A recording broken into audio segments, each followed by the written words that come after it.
Hello, everyone. Ed from Paranormal Link, Ohio here, back at it again with another podcast episode. Tonight's true crime podcast episode is going to be just as bad as last week's. So I recommend listener discretion advised. We're going to talk about someone that has SA'd a lot of women. We're going to talk about murder. Just craziness. So tonight's episode is about Harvey the Hammer, Harvey Carignan. He was also known as the one-ad killer. Carignan was born to an unmarried 20-year-old mother in North Dakota on May 18, 1927. At the age of 10, Carignan returned to live with his mother after spending time with his aunt and uncle in North Dakota. In Minnesota, he had a bedwetting issue as a child.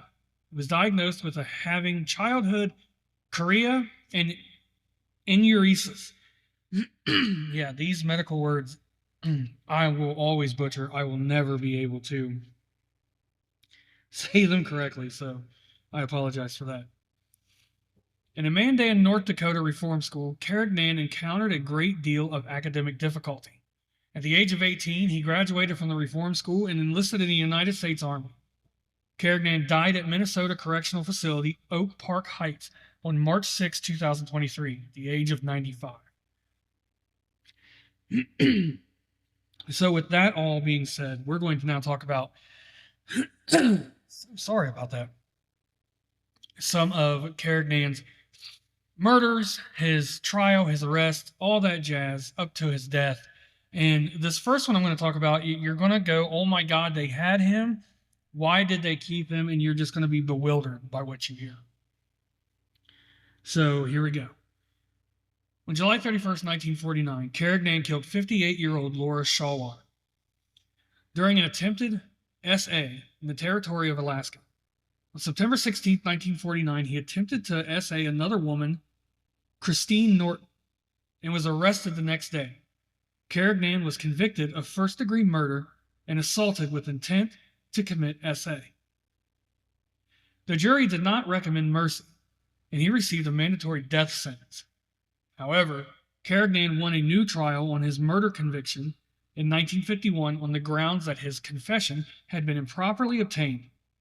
An officer interrogating Carignan had told him he would not be executed if he confessed to the murder.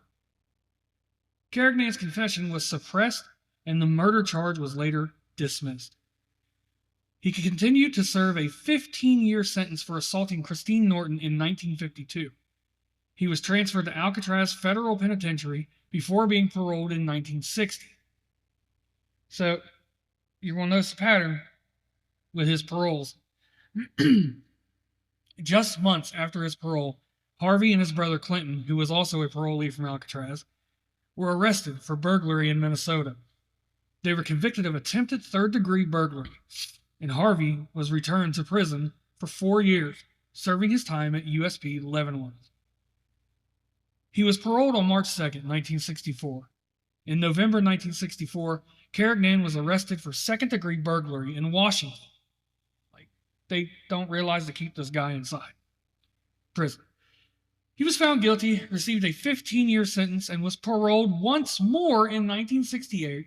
Carignan later served another year for violating his parole.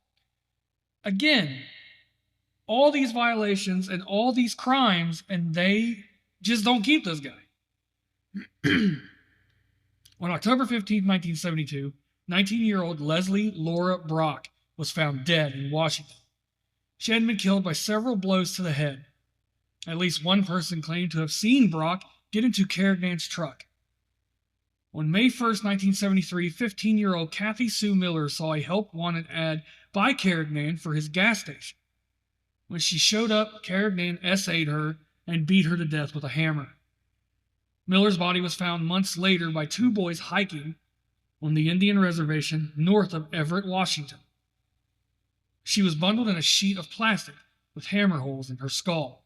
Can you imagine being a kid and you're out with your friend, your buddy, or whatever, and you're going to go for a hike. You think you're going to have a good day, and then you stumble across a dead body wrapped in a plastic sheet. I just can't. I can't. Although he was considered the prime suspect, Carignan never faced charges in the murders of Brock or Miller due to a lack of evidence. On September 9, 1973, Carignan picked up 13-year-old hitchhiker Jerry Billings in Minnesota. He essayed her and beat her with a hammer before releasing her, warning her not to say anything. In May of 1974, Carignan began living with a 29-year-old woman named Eileen Hunley. They settled in Minnesota on August 9, 1974. However, Hunley left Carignan, and then she disappeared the next day. Her body was found about 5 weeks later. Hunley's skull had been imploded by blows to the head, and she had been essayed with a tree branch. On September 14, 1974, Carignan picked up Gwen Burton from a Sears parking lot. He ripped off her clothing, choked her until she was nearly unconscious, and essayed her with a hammer. Afterwards, Carignan dumped Burton in a field, but she survived and was able to find help. On September 18, 1974, Carignan picked up teenage girls Sally Versoy and Diane Flynn. He forced the two to perform sexual acts on him and beat them if they did not follow his commands. Versoy and Flynn escaped when Carignan stopped for gas. On September 20, 1974, 18-year-old Catherine Schultz disappeared. Her body was found the next day in a cornfield. She had been beaten to death with a hammer, and her skull had also been imploded.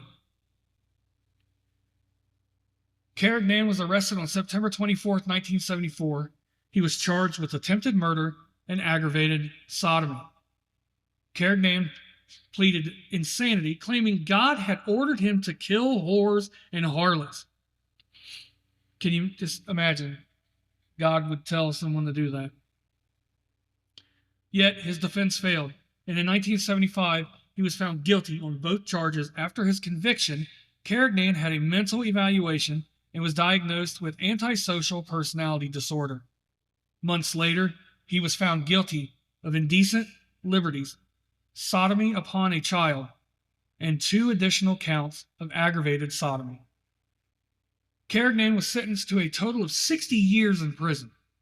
Afterwards, he was indicted on murder charges for killing Schultz and Hunley. Carignan pleaded guilty to second-degree murder for killing Schultz and received a 40-year sentence. He was convicted of first-degree murder for killing Hunley and received a life sentence. And that life sentence is what he lived and did for the rest of his days. He stayed inside prison. They did not parole him, thank God, for the umpteenth thousandth time. And then on March 6, 2023, at the age of 95, Carignan passed away, ending a horrible legacy of hate, murder, and just it's just evil. This is another case of a man that just has no care or regard for anybody, especially women. He views them as something that he can just do whatever he wants with, and then throws them away. But he rotted the rest of his days in prison. I want to send my condolences out to the families of the victims.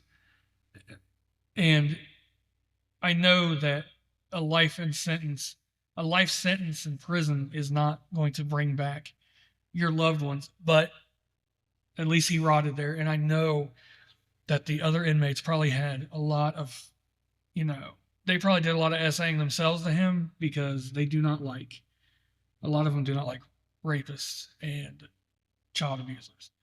So I worked in a prison. I saw it. So